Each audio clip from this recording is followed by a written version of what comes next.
Hello, and welcome into the Addison to 35th podcast. My name is Herb Lawrence. This is your Chicago Baseball Authority, brought to you by the great folks at Just Baseball Media. You can follow me on Twitter at Ecknerwall23. Lawrence is my last name. Ecknerwall is that spelled backwards. ECNERWAL23 for the great Robin Ventura. Or if you want to go to Blue Sky, follow me over there. It's Herb Lawrence .bsky.social. Or if you want to follow my adventures via film and video, go over there to Instagram. It's just my name, Herb Lawrence. See my adventures with my wife. And if you're watching on YouTube, you can see I have my setup is a couch behind me. It's kind of going to be a futon. We're still moving into our new house out here in the Western Burbs. So we're putting things together. Yes, the other day I just put together an IKEA nightstand. I got another one I have to do today. This thing behind me, a nice blue futon / sofa I got to put together. That's the joys and beauty of moving into a new place. You got to do a lot of manual labor. Still got to get this place up to snuff, but it's neither here nor there. You didn't come for that. You came for Chicago White Sox talk, and we will be talking about this weekend series versus the Giants, where they'll be coming into Chicago. My wife will actually be going to 2 of those 3 games out there at Sox Park this weekend. And I won't be missing most of these games. And people kept on asking me, "You're coming to any games in the near future?" I'm not. We're all the way out here, and I'll let you guys know we're in Elgin. We're far as hell, about an hour away from the city and the stadium.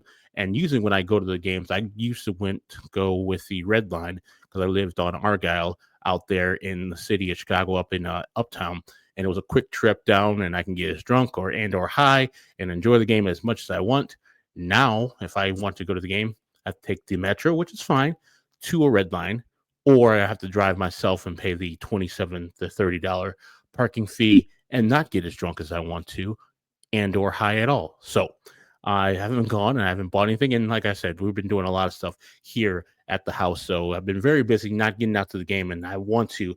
My wife will be getting out to the game the first time since a long time, because she got a great boss that's going to give her some great tickets. If you're watching the game on Saturday or Friday or Saturday, they'll be in the scout seat. So wave hi to Courtney and her boss, Joanne, if you can.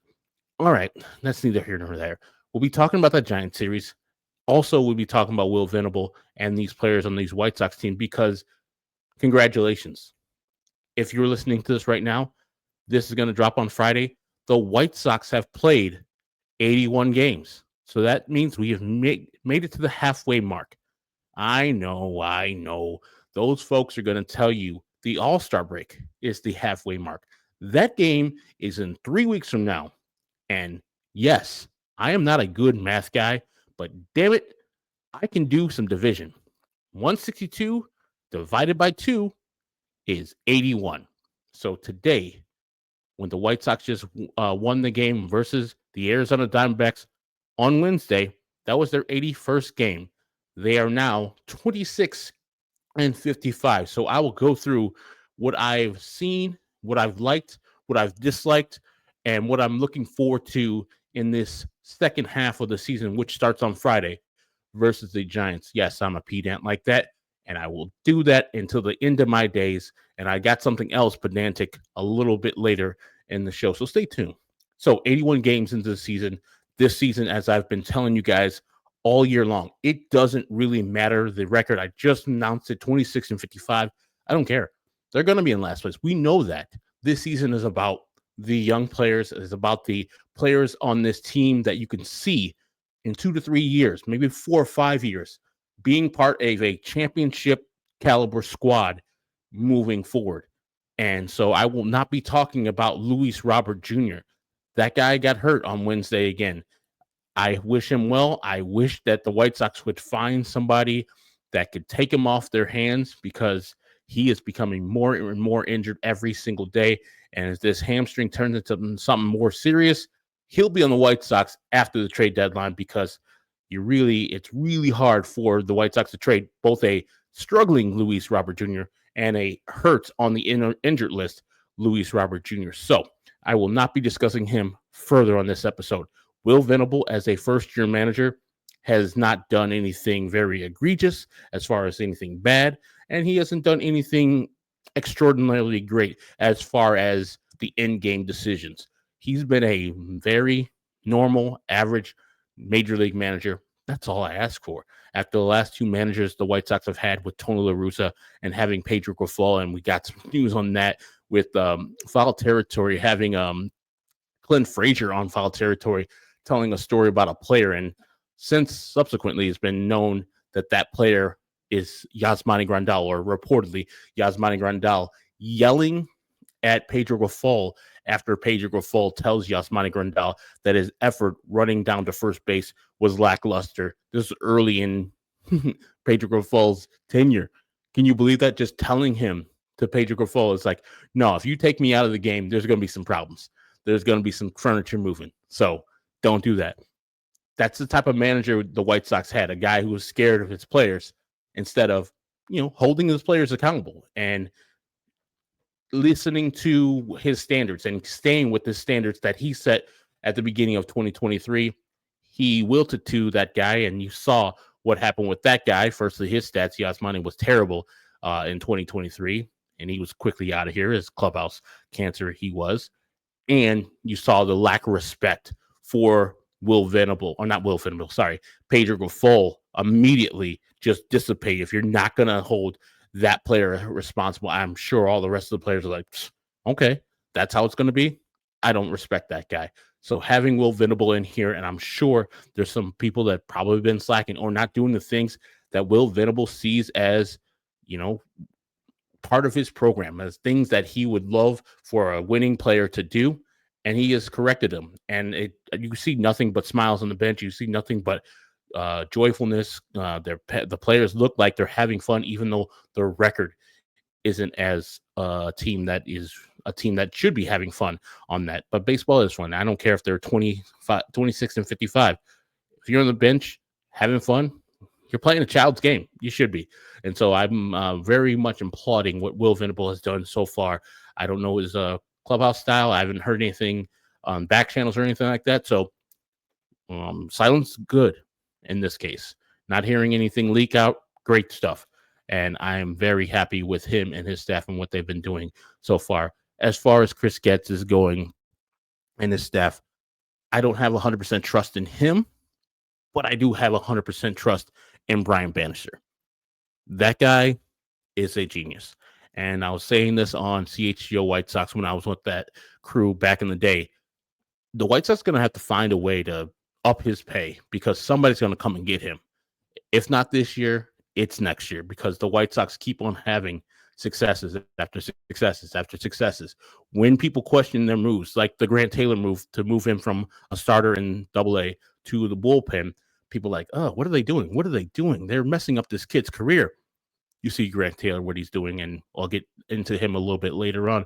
He's doing well. He's in the major leagues right now, 7 appearances deep, and looking like that stud pitcher that he portends to be in the future.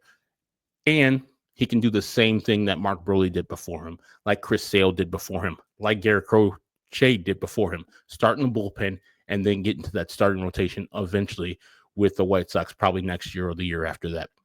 But whatever he does, Brian Bannister, I'm in. Give me that. Ryan Fuller, the hitting coordinator, not in as yet. I mean, worked some magic with Miguel Vargas, him and Marcus Thames. That worked a little bit, but now it's kind of tailed off. But I don't know exactly what his role is and how he is implementing his systems into what the White Sox do on an everyday basis. They sent down Andrew Vaughn, and he never got it, and eventually was traded for Aaron Savali, who will be pitching this weekend for the Chicago White Sox. And so I don't know. The jury's still out on Ryan Fuller and what he's doing with his hitting staff with the Chicago White Sox. As far as Chris Getz, I might get there eventually, but it'll take some time because there's some moves that he keeps on doing that I'm not a fan of, but I know they can't hurt, might help, but also I just have a difference of opinion on what this season is and what players he should be going to grab off the scrap heap. So this year, I've been very impressed by Chase Mydroff. Yeah, his weighted runs created plus isn't the greatest. He's He's not, a slugger or anything like that. I think it's at 94 or 96. Fine with me. He's plus glove at defense, both at short and second base. He's stealing bases at a good clip, deep in the whole range. Like he's been as advertised, maybe even a little bit better than what I have expected. Now, I've seen some people like myself say, hey, he has maybe an outside shot of being an all-star this year at shortstop. The reason why he won't be an all-star, there's multiple reasons. Three in particular that I can name off the top of my head. Jacob Wilson from the Athletics, Jeremy Pena from the Houston Astros, and of course, his division foe, Bobby Witt Jr. All three of those guys play shortstop. All three of those guys will be ahead of Chase Mydroff in the voting, and probably all will be going to Atlanta to represent their respective clubs out there for the All-Star game. So while he might not make the All-Star game, he's had a solid start to his major league career, and I love what Chase Mydroff is all about. He seems like a heady player too. That's another thing. These players I'm going to list and talk about, for the most part, baseball IQ is there.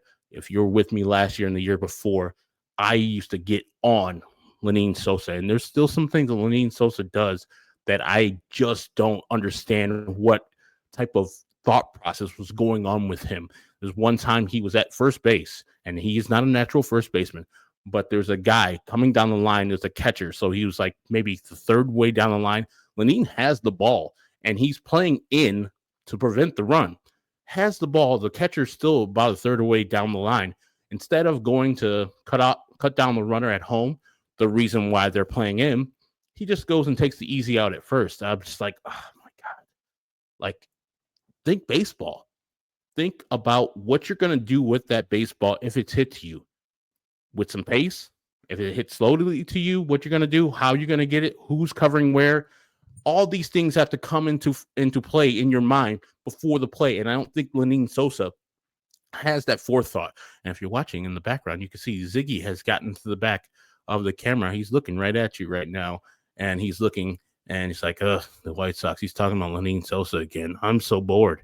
He's looking right into the camera, so bored, waiting for me to take him out or to play with him. I will do it soon enough, Ziggy. You're fine. But yeah, Chase Mydroff doesn't have the same issues of baseball IQ lacking like Lenyn Sosa. Same thing with Kyle Teel. I think these guys, the ceiling is the limit. The sky is the ceiling. Whatever Jordan said there. I'm messing up his own malaprop, and I'm making a malaprop of my own. These guys just have a sense about themselves, about understanding the game, how to play it, how to play winning baseball, and hopefully, because Lenyn is young enough, I think he's only 25, 26 himself, and his play of late has been really good. So Kyle Teel, Edgar Carroll, Miguel Vargas, Chase Mydroff, etc., being around the player, somehow, some way, this just rubs off on him. Will Venable being his coach, just saying, okay, think about the game before you actually get the ball in your hand. Think about the game when you're on the base pass, where it's going to be hit, where the outfielder's at. Can I advance to third on this single to right field? All those things I think that Chase Mydroff already has down. He's already thinking about that stuff instinctively, and he doesn't need to just, be thinking about it right when it happens. He's already got it in his head, knowing what's going on with the game, how the situation is at the plate, all those things. And I love that about him. Edgar Carroll is another player that I'm kind of excited about. And I know the pitch framing isn't great, and he probably will be chased off of catcher ultimately because the other catcher the White Sox have on the roster, who is also rookie with him and Kyle Teel, is a better framer, a better thrower of the ball down to second base and catching runners off.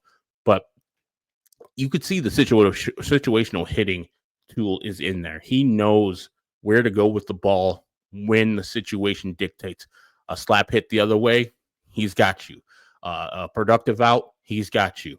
I can see this young player developing into a really solid hitter, and I don't know if he's going to eventually be a first baseman or designated hitter, or they're going to stick him out at catcher. But I really love what his future is all about, because remember, I think he's still 22 years old. A lot of baseball to be learned here for him, and a lot of growth for the player to be had in the near future. I was talking before, 14 games of Kyle Teal, and man, this trade for giving Garrett Crochet away to get Braden Montgomery, Chase Mydroff, and Wickelman Gonzalez. 3 of those 4 people have made their major league debuts for the Chicago White Sox this year, with Wickelman just making his in the past week. Kyle Teal, man, mercy. 14 games, he's already got a .4 F4 on the year. That's because of his hitting. His hit tool is exactly what it's been advertised. Now, he doesn't have power as yet. No home runs in the major leagues. But he had a great 3-hit day on Wednesday versus the D-backs, and he looks the part. He looks like he's comfortable. He looks like he can pick him up and put him down around the bases, too, a little faster than average, typical catcher, Jason Kendall type. Like he gets it. When he gets a double from first base, he'll score, and he's low flying around the bases. And try to steal on him. Go ahead. He'll throw your punk ass out if you want to. And I love Kyle Teal. His attitude seems infectious. He seems like he's enjoying the game of baseball, even though his team isn't having success with wins and losses. So I'm just so here for the guys of this like trade for Garrett Crochet and the youngish players. Miguel Vargas, that's another youngish player. He's 25 and won't turn 26 until his birthday in November. Had that really hot streak in the end of April into May, where they fixed his swing and lowered or raised his hands a little bit. God bless.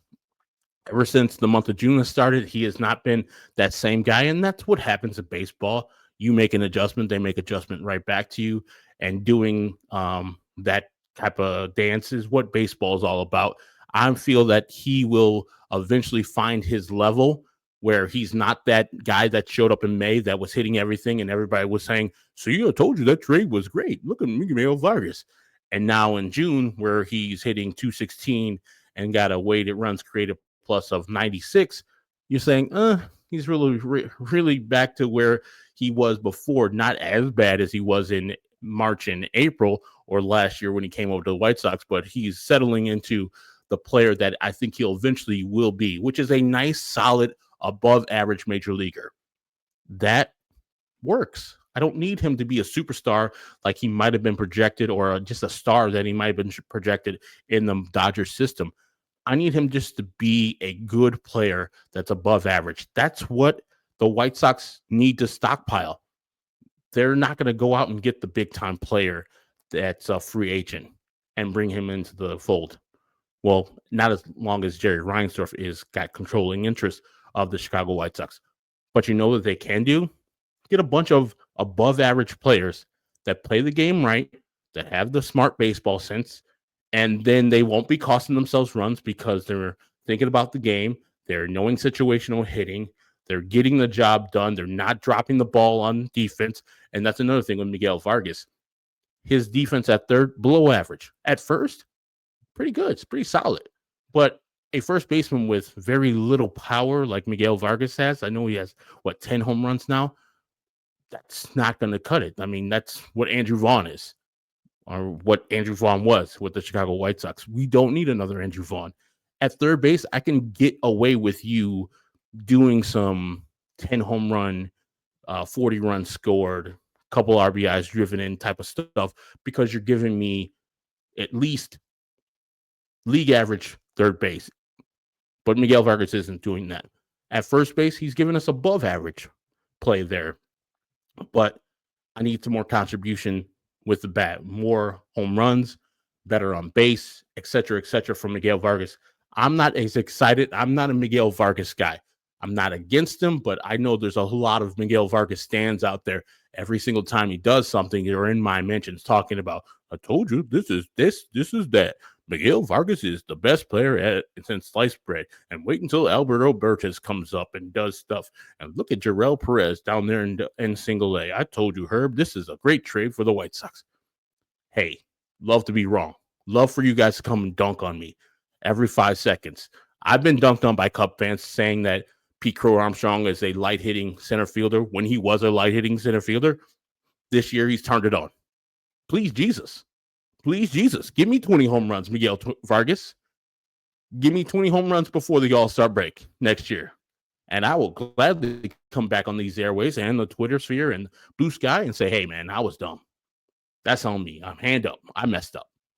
But he's not that guy yet. And I don't believe he is going to be anything special. He's just going to be nice and average and above average, which is fine for the White Sox. As I said, have 25 of those guys with one guy just struggling. Have 20 of those guys. You're winning a division. If you're just above average, a bunch of above average guys on the team. Now, the guy I think that will be representing the White Sox down there in Atlanta for the Midsummer Classic will be Shane Smith. Now, the last 2 starts he's had, brutal. Giving up 500 runs in both of those starts, and that might just be some fatigue. I mean, this is his first year fully starting in the majors. He was a Rule 5 draft, not fully starting the majors. This is the first major league season of Shane Smith. So, the weather might be getting to him. It's getting a little hotter in Chicago. The ball's flying in guaranteed rate, or the Sox Park, or the cell, whatever you want to call it. And so the last couple starts haven't been great. But even giving up 10 earned runs in the last 2 starts, his ERA for the year is 3.38, as solid as can be. Yes, I think if we had to pick a player going to be representing the White Sox in 3 weeks in Atlanta, it's going to be him, because he's actually having a pretty good season independent of the White Sox needing to just send one player, or the major leagues having to send one player from each team. I think he would be an all-star just despite that, because he's having such a great year pitching this year. And so I am very impressed with what he does with the baseball, how he has persevered when he doesn't have good stuff out there. I think the start before the last 2 starts, he had trash starts.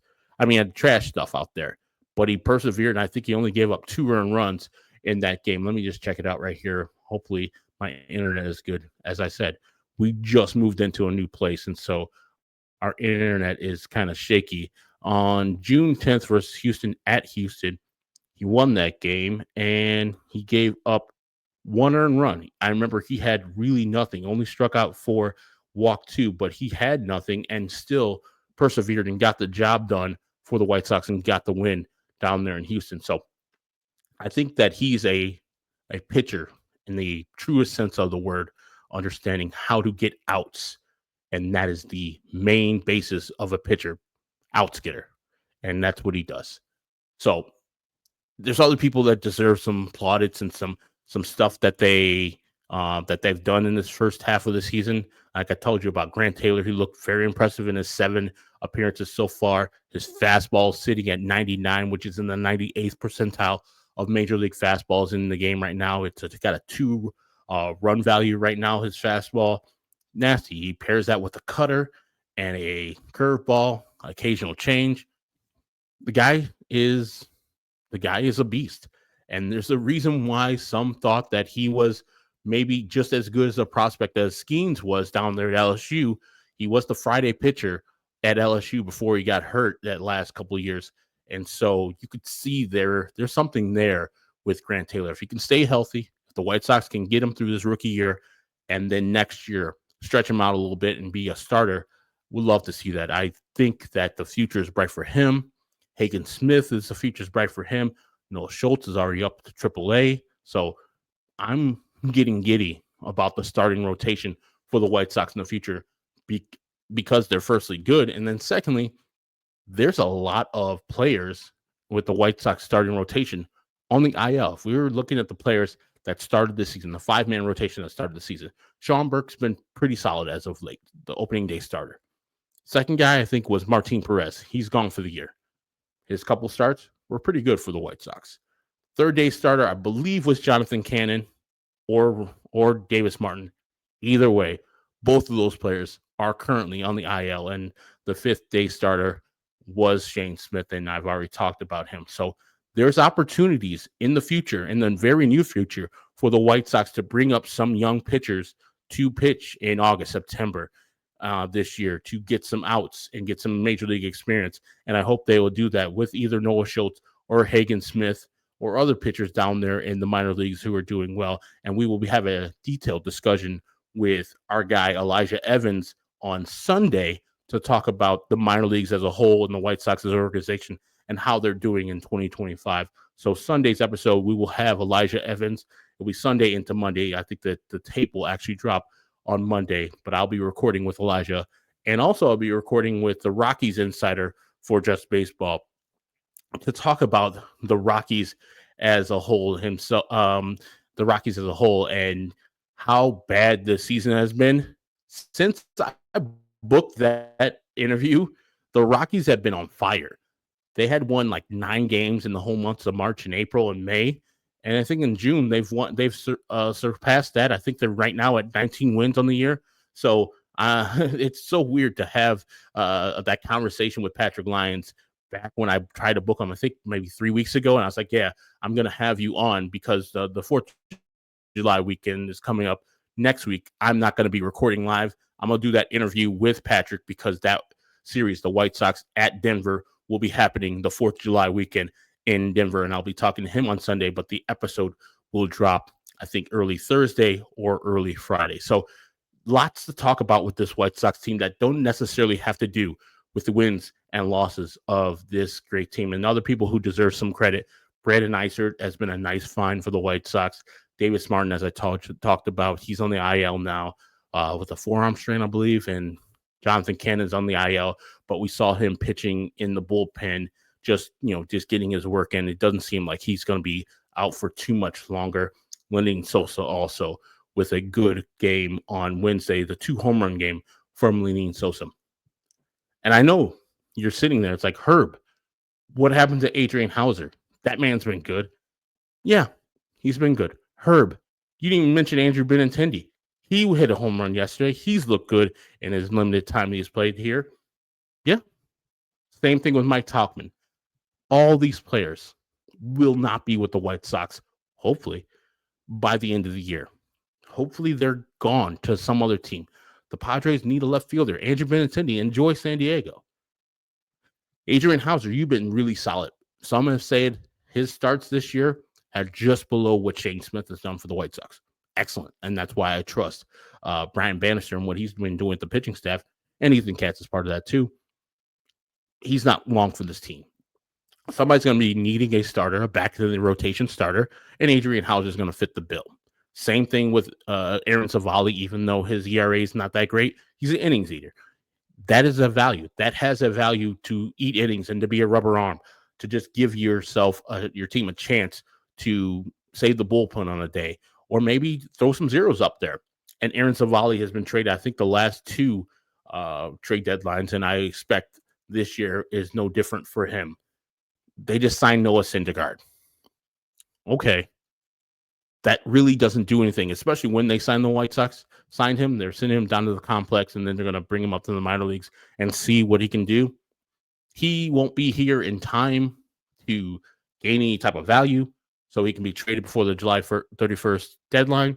So that's why I disagree with Chris Getz and some of the things that he's doing there, because it really doesn't matter what Noah Syndergaard does this year.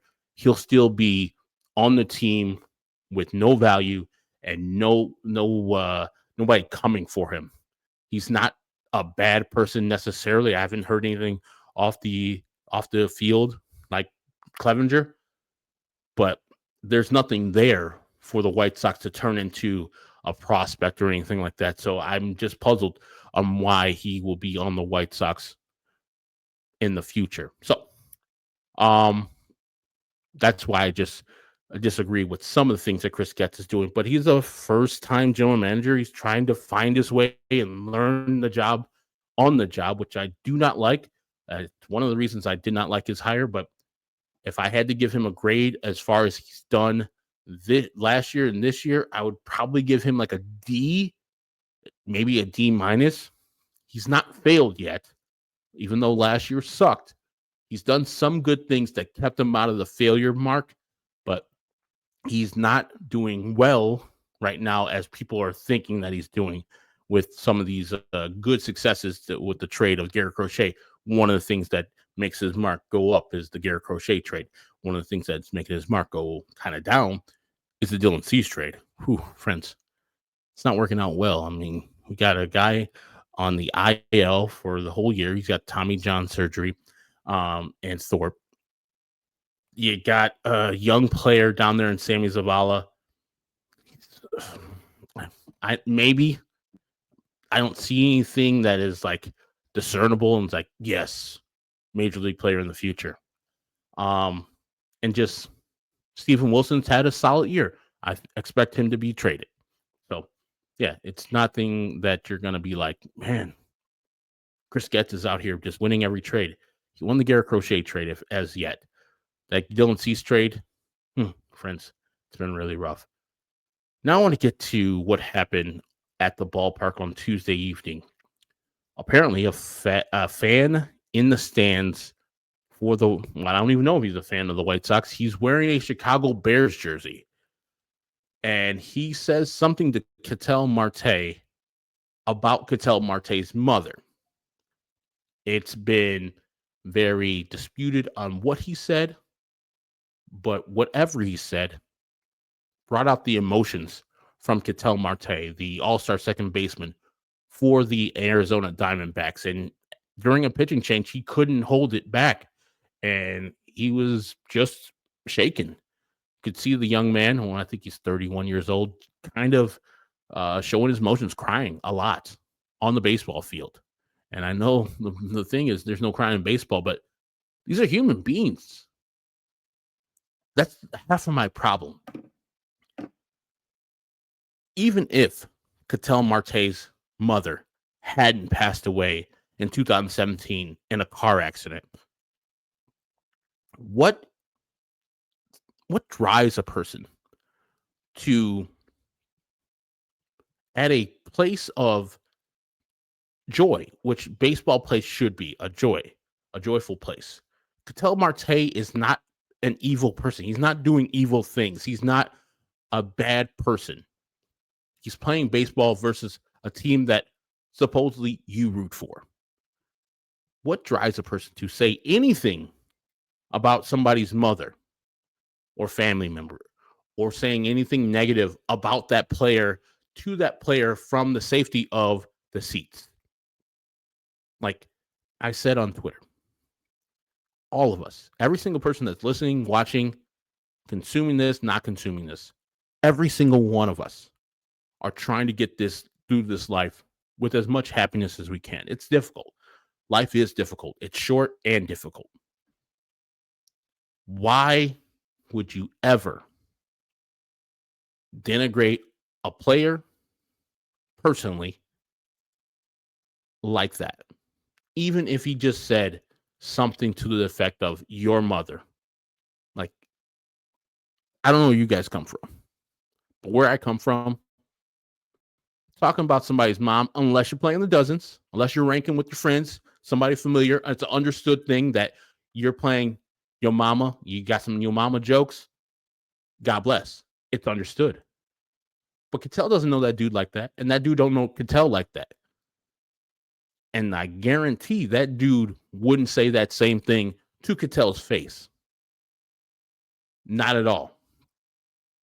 Would not speak a word like that to Ketel. And that's why you should take it at the ballpark. If you're not willing to say that stuff to that man's face, keep it to yourself. Keep it to yourself. And everybody around baseball felt the pain that Ketel was feeling. As somebody was saying, it's 8 years ago. Why is he still emotional? I have lost a father who wasn't that close to me, so I don't know how. I can't sympathize with him. I can empathize. I can't sympathize. But what people do tell me who have lost a close relative, especially a parent, that it doesn't go away. Like that pain doesn't go away. You just learn how to deal with it. It's still there. It's still an open wound that the person that birthed you and raised you as a child is no longer here, is gone because of a car accident. You can't talk to that person anymore. Yeah, you have memories. And yeah, you are that person's legacy, but having that person being within a phone call, a drive, a plane ticket away. There's comfort in that. The fact that they're no longer here. I couldn't imagine my mom passing away. I know more than likely it's gonna happen before I do. And it's not a day I'm looking forward to. It's not a day or days after that I'm looking forward to. Probably no there's no time limit on grief. There's no time limit on, oh, okay, your mom died 8 years ago. Get over it. No, there's no getting over your mom dying. And when somebody, I don't know if that player talked about his specific deceased mother, but I'm sure, and the people around there have said that he did say some pretty incendiary things about his mom and got escorted out of the ballpark and banned from entering Sox Park for life. Looked like a young guy. And also wearing a Caleb Williams jersey at a Chicago White Sox Arizona Diamondbacks game. His douchebaggery was confirmed by me. So let's just be better to each other, especially as fans. As White Sox fans, we've had a bad rap from individuals doing things that make the rest of us look bad. I mean, the father and son, Lagues, whatever they were, attacking Tom Gamboa. Yeah, the White Sox have had a bad thing.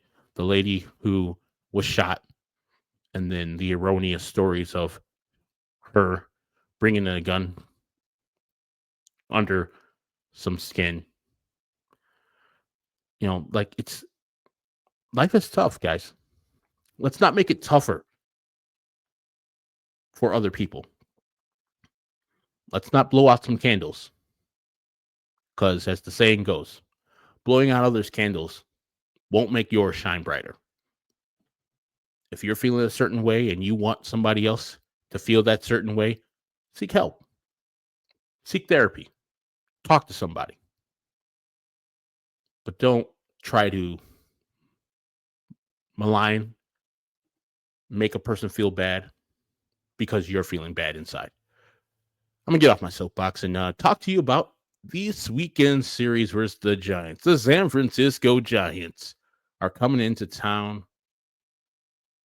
Former manager of my San Diego Padres, now the San Francisco Giants manager, Bob Melvin, brings his San Francisco Giants into town with something called Landon Raup, a pitcher who is 5-5 at 3.65 or 3.67 ERA this year, looking good. He'll be starting on the mound on Friday night versus Aaron Savali, the aforementioned Aaron Savali, 1-4 record with a 5.03 ERA. And a guy that I'm surprised that is back to being old Cy Young form, Robbie Ray, will be starting on Saturday afternoon at Guaranteed Rate Sox Park. 8-2 with the 2.82 ERA versus Adrian Hauser, 2-2 with a 2.27 ERA. And then future Hall of Famer Justin Verlander, 0-5 with a 4.52 ERA, will be going against TBD for the White Sox on Sunday. Like I said, on Sunday, I got double episodes I'm going to be recording, dropping one on Monday and dropping the other one on Thursday. On Sunday will be our guy, Elijah Evans, who you've seen on Future Sox, who does great stuff here with us here on Just Baseball, and the social media stuff that he does with us. He'll be talking about the Chicago White Sox farm system and the organization as a whole with me on Sunday. That'll be dropping on Monday's episode. And then next Thursday, I'll be dropping the episodes. I will be talking with Patrick Lyons of the Rockies Insider for Just Baseball about those Colorado Rockies and previewing the Chicago White Sox Colorado Rockies series that's going to be happening on, I think, July 4th, 5th, and 6th next weekend in Denver. So for my partner, who is Ryan Herrera, who does the Cubs version of Addison to 35th, my name is Herb Lawrence. Like, again, you can follow me on Twitter, ActonWall23, or on Blue Sky, herblawrence.bsky.social, or on Instagram at Herb Lawrence. And if you want to write us an email, It is Addison235th at gmail.com, myself or Ryan. Thank you for joining us today. I hope your week goes well and your weekend goes glorious. Get outside and get some of this great weather we're having in Chicago. So thank you for joining us. See ya.